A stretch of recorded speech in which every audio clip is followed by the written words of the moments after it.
আমার কাছে সবুজ রঙের জামা পছন্দনীয়, আল্লাহু আকবার বলুন। হোসেন দেখি বলে না না, আমার কাছে লাল রঙের জামা পছন্দনীয়। এবার রহমাতুল লিল আলামিন জিব্রাইলকে ডেকে বলে, জিব্রাইল, তারা তো অন্য সময় কিছু চাইলে দুই ভাই একটা জিনিস চাইতো, এক রঙের চাইতো, এক জিনিস চাইতো, এখন আজকে দেখা যায় একজন সবুজ চায় আর একজন লাল চায়। এ জিব্রাইল। তারপরে আল্লাহ পাক রব্বুল আলামিন কুরআনুল কারীমের সূরা জিনের 25 থেকে 26 নম্বর আয়াতে বলেন, আলিমুল গায়বি ফালা ইযহিরু আলা গায়বিহি আহাদা। আমি আল্লাহ আমার গায়েব সম্পর্কে কারো কাছে বর্ণনা করি না, প্রকাশ করি না, ইল্লা তবে মানির তাদামির রসুল, আমার মনোনীত রসুল ব্যতীত। সুবহানাল্লাহ। তার মানে কি বোঝা যায়? আল্লাহর গায়েব তার মনোনীত রসুলের কাছে প্রকাশ করেন। সুবহানাল্লাহ।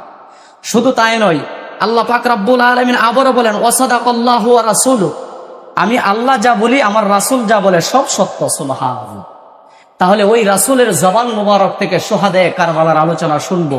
রাসূল শুহাদায়ে কারবালার ব্যাপারে কি বলে গেছেন, ওই রাসূল জবান মুবারকে কি বর্ণনা দিয়ে গেছেন, ওই বর্ণনাটা আমি আর আপনি শোনার চেষ্টা করব। সকলে বলে আলহামদুলিল্লাহ। বাবাজিরা আমার, বন্ধুরা আমার, এই শুহাদায়ে কারবালা নিয়ে যদি আমি আর আপনি আলোচনা করি এবং শুনি, তাহলে চলে যেতে হবে খোলাফায়ে রাশিদিন যারা ছিল, খলিফার চেয়ারে যারা ছিল, খলিফার চেয়ার থেকে আলোচনা করতে হবে।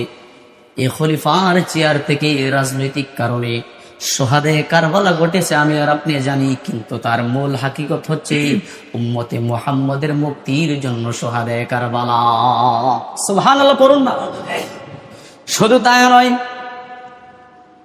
এই শুহাদায়ে কারবালার তাৎপর্যতা কখন থেকে শুরু হয়েছে?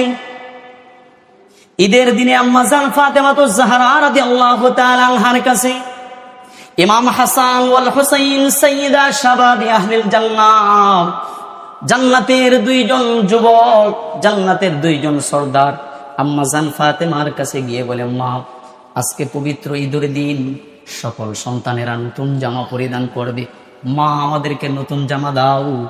আম্মা জান ফাতেমাতুজ জাহরা রাদিয়াল্লাহু তাআলা আনহা তিনিও জান্নাতের সর্দারিনী,